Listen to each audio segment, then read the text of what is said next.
তো আমি যে একটু আগে বললাম যে পার্সেল একটা ডেলিভারি দেওয়ার আছে, এই যে পার্সেলটা এসছে, কি এসছে আমি জানি না, দেখি খুলে। Hello everyone, good morning, welcome back to my new blog.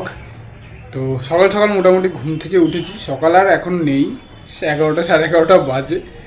তো ঘুম থেকে উঠে এখন খাওয়া দাওয়া করবো, স্নান টান করা হয়ে গেছে। ব্যাপারটা হচ্ছে এখন আমাকে একজন ফোন করে বললো আপনার একটা পার্সেল আছে।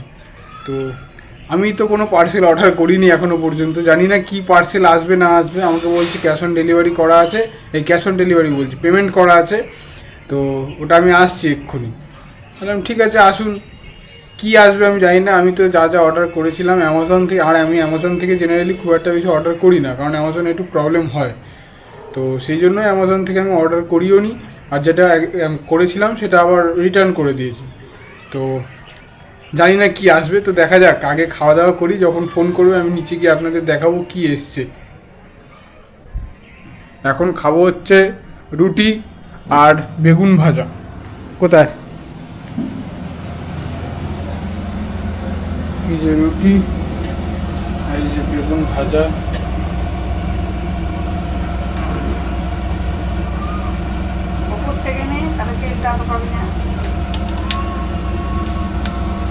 আরেকটা নেব,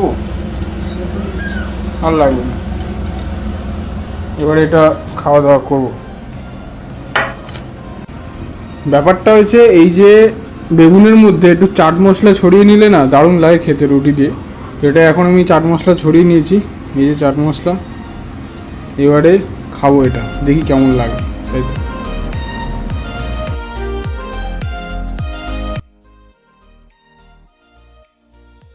তো আমি যে একটু আগে বললাম যে পার্সেল একটা ডেলিভারি দেওয়ার আছে, এই যে পার্সেলটা এসছে, কি এসছে আমি জানি না, দেখি খুলে। এটার আনবক্সিং হবে এখন বাইকের মধ্যে, দেখি।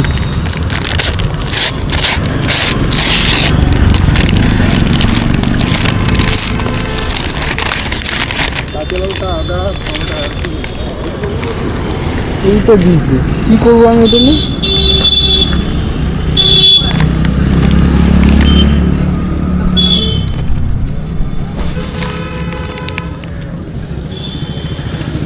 টাটা সম্পন্ন প্রোটিন সিডস।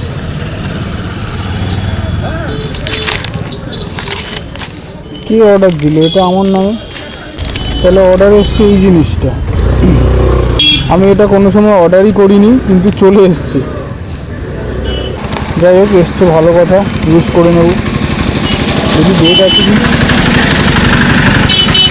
5/11/26 ডেট আছে। তো আপনারা তো দেখতেই পেলেন কি দিয়ে দিয়েছে, জানি না কে দিয়েছে, তাও জানি না। যাই হোক, ভালো হয়েছে দিয়েছে, এটা ইউজ করে নেব। এখন যাই আগে আঁকাতে, নয়তো লেট হয়ে যাবে।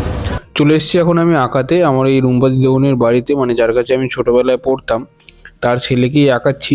এই হচ্ছে সে এটা আঁকছে, মানে আগের দিন যে আঁকাটা করেছিল সেটা বাড়িতে HW করতে দিয়েছিলাম, সেটা পুরো ঘেটে করে দিয়েছে একেবারে। সেই জন্য আমি বললাম তো আমার সামনে একবার কর ভালো করে, সেই জন্য বাড়িতে আমি বলেছিলাম এঁকে রাখতে, এঁকে রেখেছিল। রঙটা এবারে আমার সামনে ধরে বলে দিচ্ছি, আরও আস্তে আস্তে ধরে করছে। তো মোটামুটি ভালোই করছে, বলে দিলে ভালোই করে। তো বাড়িতে এলাম, এসে খাওয়া দাওয়া করলাম। আজকে হয়েছে মাংস ভাত খেয়েছি শুধু, আরও অনেক কিছুই হয়েছিল, কিন্তু মাংস যেহেতু হয়েছে সেই জন্য আর কিছু খাইনি, মাংস ভাত খেয়েছি। আর এখন আমি আপাতত বসে বসে এডিট করছিলাম।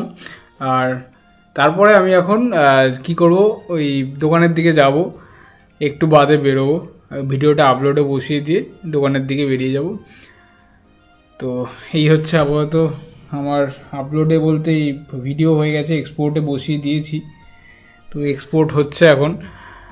তো যাই, এবারে আস্তে আস্তে বেরোই, মোটামুটি রেডি আছি। আমি আর আঁকি টাকি এসে চেঞ্জ করিনি, বড্ড খিদে পেয়ে গেছিলো। বাড়ি আস্তে আস্তে প্রায় 3টে বেজে গেছে। তো রাস্তায় একজনের সাথে গল্প করছিলাম, একটা বন্ধুর সাথে। তো এখন আপাতত আর কি যাবো দোকানে, রেডি আছি, চাপ নেই। মাত্র বাজে এখন 5টা, আমি তো 6:05 ট্রেন ধরি। দেখি যদি পারি একটু আগেই যাওয়ার চেষ্টা করব, আগে গেলে ভালোই হয়। তো এই মুহূর্তে আমি চলে এসেছি দোকানে, দেখতেই পাচ্ছেন আমি একটু ফোন ঘাটাঘাটি করছিলাম। তো দোকানে কাস্টমার চলে এসছে। তো ব্যাপারটা হয়েছে, ইনি হচ্ছে আমাদের অনেক পুরনো কাস্টমার। উনি কয়েকটা জিনিস আমাদের থেকে নিয়েছিলেন, সেগুলো একটু এক্সচেঞ্জ করে অন্য কিছু নেবেন। তো বাবা ভেতরে কাজ করতে যাবে একটু বাদেই, দেখাচ্ছি আপনাদের। তো এখন এই যে জিনিসগুলো আগে নেবেন সেই জিনিসগুলো আগে দেখে নিচ্ছেন, তারপরে যে শাখা একটা দিয়েছিলেন ওটা এক্সচেঞ্জ করার ব্যাপার আছে। উনি বেসিক্যালি শাখাটা এক্সচেঞ্জ করতেন না, ওনার যে হাতে যে শাখাটা পরতেন ওটা বেড়ে গেছে কোনো কারণে, তো সেই জন্য এক্সচেঞ্জ করতে এসছেন। এই হচ্ছে সেই শাখাটা যেটা বাবা এখন খুলছে। অনেক দোকানে কিন্তু বলে থাকে যে আমাদের দোকানে সোনা নিয়ে আসুন, কোনো রকম ডিডাকশান হবে না। আমাদের ওরকম কোনো ব্যাপার নেই, আমরা সোনাটাকে চেক করব, দেখব, যদি যেমন টাইপের সোনা থাকবে আমরা তেমন দাম দেবো। মানে এমন নয় যে আমরা আপনাদের থেকে ইয়েতে নেব, মানে ধরুন 75-এর সোনা এসছে, মানে 75%-এর সোনা এসছে, আমি সেখানে আপনাকে 90%-এর সোনা দিলাম, মানে বেশি সোনা দিয়ে দিলাম, আর সেখানে আমি আপনাদের থেকে মেকিং চার্জ বেশি নিয়ে নিলাম, এইভাবে পুষে নিলাম না, এমনটা নয়। আমরা ঠিক এমনটা করি না, আমরা একদম যেটা লিগাল সেটাই করি। 75-এর সোনা মানে 75-এর সোনা হিসেবেই দেবো, আর যদি 90%-এর সোনা হয় তাহলে 90%ই দেবো, এরকম ব্যাপার। তো টাটা, আজকের মতন এই পর্যন্তই। আমি এখন বাড়ি যাব, খাবো দাবো, ঘুমিয়ে পড়বো। আর আমার ভিডিওগুলো যদি ভালো লেগে থাকে তাহলে অবশ্যই চ্যানেলটি সাবস্ক্রাইব করে দেবেন এবং বেল আইকনটা প্রেস করে দেবেন। বাই।